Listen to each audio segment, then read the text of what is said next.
মাত্র ৬টি হরিণ দিয়ে তার খামারের যাত্রা শুরু। আজ তার খামারে ২৭টি হরিণ। কিভাবে সম্ভব হলো এই অসাধারণ সফলতা, সেই গল্পই আজকে আপনাদের শোনাবো। এই প্রথম এত কাছ থেকে চিতা হরিণ, হরিণের বাচ্চা ও হরিণের ছোটাছুটি দেখলাম। মাশাআল্লাহ, খুব সুন্দর দৃশ্য।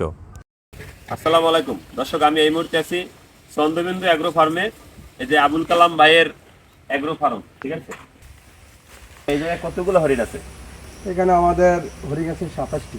২৭টা। আমরা ৬টি হরিণ দিয়ে শুরু করেছি, এখন আমাদের ২৭টি হরিণ আছে। আমাদের চন্দ্রবিন্দুর মালিক আবুল কালাম আজাদ স্যার, ওনার স্বপ্ন আরও বড় আকারে করার জন্য বাণিজ্যিকভাবে আমাদের লাইসেন্স করা আছে এবং ৬টি দিয়ে আমরা শুরু করেছি, এখন আমাদের ২৭টি হরিণ হয়েছে। জি, আলহামদুলিল্লাহ, খুব ভালো।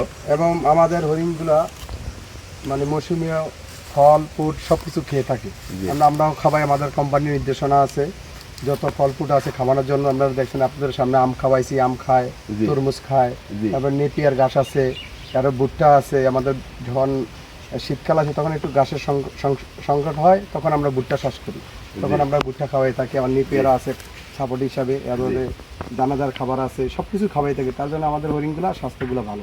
জি, না এখন তো মানে মোটামুটি তো খুব ভালো, শরীর স্বাস্থ্য দেখা যাচ্ছে খুব ভালো। বাচ্চা আছে কতগুলো, আর মা হরিণ আছে কতগুলা?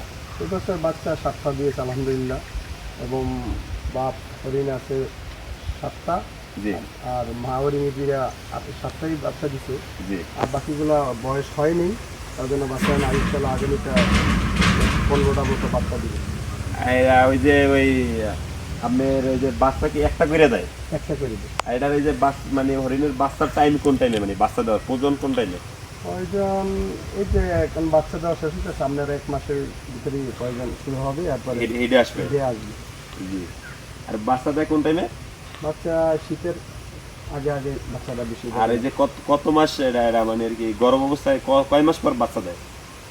1 বছরে একটা দেয়, কিন্তু ওইভাবে আমরা হিসাব করিনি।